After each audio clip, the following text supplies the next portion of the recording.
उज्जैन से बड़ी खबर है, जहां मामूली विवाद में पथराव और झड़प की खबर है। धर्म विशेष के युवकों पर हमला करने का आरोप है। विवाद में 3 लोग घायल हैं, एक की हालत गंभीर है। इलाके में तनाव का माहौल बना हुआ है। हालांकि हालात नियंत्रण में है। मक्सी रोड स्थित पंड्या खेड़ी इलाके की घटना बताई जा रही है। पुलिस ने केस दर्ज कर लिया है, जांच शुरू कर दी है, आरोपियों की तलाश जारी है। तो ये बड़ी खबर इस वक्त हम आपको बता रहे हैं उज्जैन से, जहां मामूली विवाद में पथराव और झड़प की खबर आई है।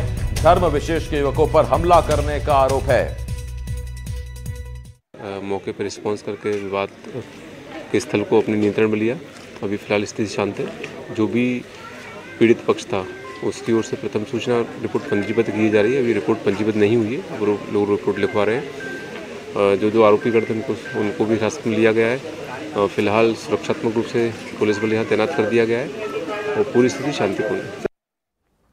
उज्जैन से बड़ी खबर है, जहां मामूली विवाद में पथराव और झड़प देखने को मिली है। धर्म विशेष के युवकों पर हमला करने का आरोप है।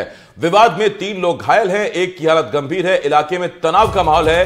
हालात हालांकि काबू में है। मक्सी रोड स्थित पंड्या खेड़ी इलाके की यह घटना बताई जा रही है। पुलिस ने केस दर्ज कर आरोपियों की तलाश शुरू कर दी है। तो ये बड़ी खबर इस वक्त हम आपको उज्जैन से बता रहे हैं, जहां मामूली विवाद में पथराव और झड़प देखने को मिली है। धर्म विशेष के युवकों पर हमला करने का आरोप है। विवाद में 3 लोग घायल हुए हैं, एक की हालत गंभीर बताई जा रही है। इलाके में तनाव का माहौल है, लेकिन फिलहाल हालात नियंत्रण में है। उज्जैन के मक्सी रोड में पंड्या खेड़ी इलाके की यह घटना बताई जा रही। तस्वीरें भी आई हैं, रात की तस्वीरें आप देखिए, जहां पर विवाद हुआ। और ललित जैन इस वक्त मेरे सहयोगी उज्जैन से इस बड़ी खबर पर हमारे साथ जुड़ रहे हैं। ललित, किस बात को लेकर विवाद हुआ और फिलहाल क्या स्थिति है? जी, शाम 6 बजे नारायण सिंह ने वहां पर कुछ युवक निकल रहे थे, उनके सामने जय श्री राम का जयकारा लगा दिया था। इसी बात से बात शुरू हुआ था। उसके बाद रात 10 बजे करीब वो युवक 2-3 लोगों को लेकर आया और उसने नारायण सिंह के घर पर हमला कर दिया। इस बात की जानकारी मिलने पर हिंदुवादी संगठन वहां पर पहुंच गए और दोनों पक्षों में पथराव और हथियार चले। इसमें 3 लोग घायल हुए। नारायण सिंह को ज्यादा चोट लगी है, उसके परिजन में 2 महिला है जिनको भी लगी है, तो उनको मामूली चोट लगी है। इस घटना के बाद में क्षेत्र में तनाव हो गया। पुलिस मौके पर पुलिस ने वहां पर फोर्स तैनात कर दिया। हालांकि इसके बाद कोई बड़ी घटना नहीं हुई है और माहौल शांति में आरोपी फरार है। जी ललित, बहुत धन्यवाद आपका इस तमाम जानकारी के लिए। ललित जैन मेरे सहयोगी उज्जैन से इस बड़ी खबर पर हमारे साथ जुड़े हुए थे।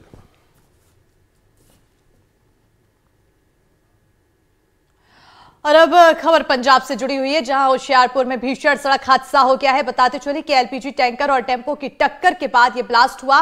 हादसे के बाद एलपीजी टैंकर में भयानक धमाका भी हुआ है। ब्लास्ट के बाद दूर तक आग की लपटें उठती दिखाई दी। तस्वीरें आपको दिखा रहे हैं। तस्वीरों को देखकर आप अंदाजा लगा सकते हैं कि ये हादसा कितना भीषण हुआ होगा। भीषण आग में आसपास के कई घर भी चपेट में आ गए और हादसे में कई लोगों के झुलसने की जानकारी भी सामने आई है। तस्वीरों को देखकर अंदाजा लगाया जा सकता है हादसा काफी भयानक। 2 तस्वीरें आपको टीवी स्क्रीन पर दिखा रहे हैं। होशियारपुर में यह भीषण सड़क हादसा हुआ है।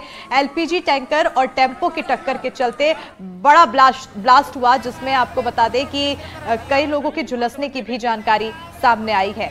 हादसे के बाद एलपीजी टैंकर में भयानक धमाका हो गया। ब्लास्ट के बाद दूर तक आग की लपटें उठती हुई दिखाई दी। तो भीषण आग में आसपास के कई घर चपेट में आए, तो उधर हादसे में कई लोगों के झुलसने की जानकारी। ये तस्वीरें हादसे से जुड़ी हुई 2 तस्वीरें आपको टीवी स्क्रीन पर दिखा रहे हैं। इन तस्वीरों को देखकर अंदाजा लगाया जा सकता है कि इस समय उस जगह पर कैसे हालात बने हुए होंगे। हालांकि प्रशासन की टीम मौके पर पहुंची, स्थिति को कंट्रोल करने की कोशिश में लगातार जुटी रही, लेकिन जितना भीषण यह हादसा था, कई लोगों के झुलसने की जानकारी सामने आई। 3 तस्वीरें आपको दिखा रहे हैं। भीषण सड़क हादसा हुआ। दूसरी तस्वीर जहां पर इस पूरे हादसे के बाद ब्लास्ट हुआ और ब्लास्ट के चपेट में कई घर भी आसपास के आ गए।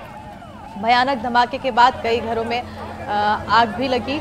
तो वहीं घायलों को इलाज कराया जा रहा है, उनको भर्ती कराया गया इलाज के लिए, क्योंकि बताया जा रहा है कि इस पूरे आग लगने के बाद कई लोगों के झुलसने की खबर है, जिसके बाद सभी को आनन फानन में अस्पताल पहुंचाया गया।